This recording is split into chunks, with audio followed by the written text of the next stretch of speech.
अपने घर और ऑफिस को हरियाली से दे नया स्टाइल। पूजा प्लास्टिक के आकर्षक रंगों वाले प्लांटर्स, खूबसूरत hook pot planters, stylish wall hanging planters और भी बहुत कुछ। मध्य प्रदेश के राष्ट्रीय स्वयंसेवक संघ अब नई पीढ़ी यानी कि जेनज़ीज के बीच अपनी पहुंच को बढ़ाने की तैयारी में है। संघ के वरिष्ठ पदाधिकारी युवाओं से सीधे संवाद करेंगे। संवाद में सिर्फ संगठन की बात नहीं होगी, बल्कि युवाओं की सोच, उनके सवाल, मौजूदा सामाजिक मुद्दों को समझने पर भी फोकस रहेगा। और संघ की इसी कवायद पर सियासत भी अब शुरू हो गई है। इस रिपोर्ट के जरिए समझिए।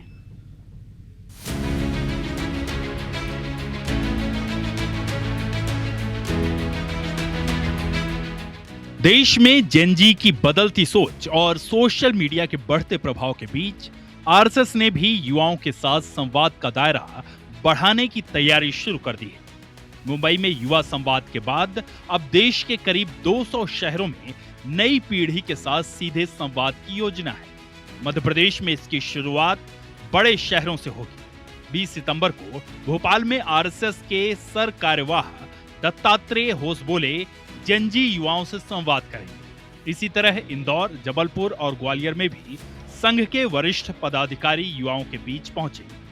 युवा संवाद में टेक्नोलॉजी के सही इस्तेमाल से लेकर नशा मुक्ति, रोजगार, स्वदेशी, पंच परिवर्तन, भारतीय विकास मॉडल और सामाजिक बदलाव जैसे मुद्दों पर चर्चा होगी। सवाल ये है कि आरएसएस ने जेनजी के साथ सीधे संवाद को प्राथमिकता क्यों दी?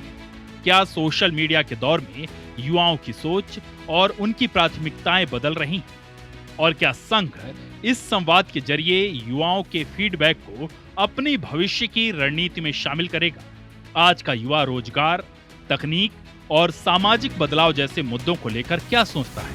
क्या सीधे संवाद से युवाओं और सामाजिक संगठनों के बीच की दूरी कम हो सकती है?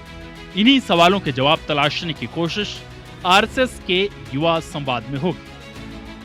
संघ प्रमुख जी का पूरा भाषण इस पर जोर था।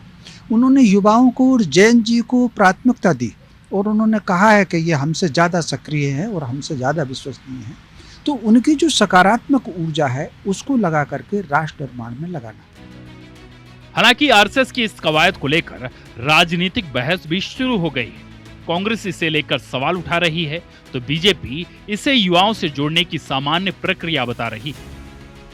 जब रोजगार बेचे जाते हैं तब क्यों नहीं आता है? सवाल सीधा है कि आरएसएस डिक्टेटरशिप करता है और आरएसएस के साथ इस देश का युवा रिजेंबल नहीं कर सकता, क्योंकि वो क्या खाना है, क्या पहनना है, क्या बात करना है, नौजवान तय करेगा। उसके रोजगार की व्यवस्था को जो करना है वो काम सरकार को करना चाहिए, जिसमें सरकार नाकाम। हमारे लिए जैन जी कोई विषय नहीं है, लेकिन अगर संवाद वहाँ बड़े कार्यक्रम हो रहे हैं तो अच्छी बात है। युवाओं के मन में कोई धारणा किस तरह की है, उनके क्या प्रश्न हैं, उनके मन में क्या जिज्ञासाएं, उस पर अगर कोई वरिष्ठ व्यक्ति बात करता है तो उसका तो स्वागत होना चाहिए। संघ अब जेनजी को सिर्फ संगठनात्मक गतिविधियों से जोड़ने के बजाय उसके सवालों और सोच को सीधे समझने की कोशिश में। अब नजर इस बात पर होगी कि इन संवाद में युवाओं के कौन से मुद्दे सबसे ज्यादा सामने आते हैं और उनका फीडबैक आरएसएस की भविष्य की युवा रणनीति को किस तरह दिशा देता है। IBC 24 के लिए भोपाल से विवेक पटैया की रिपोर्ट।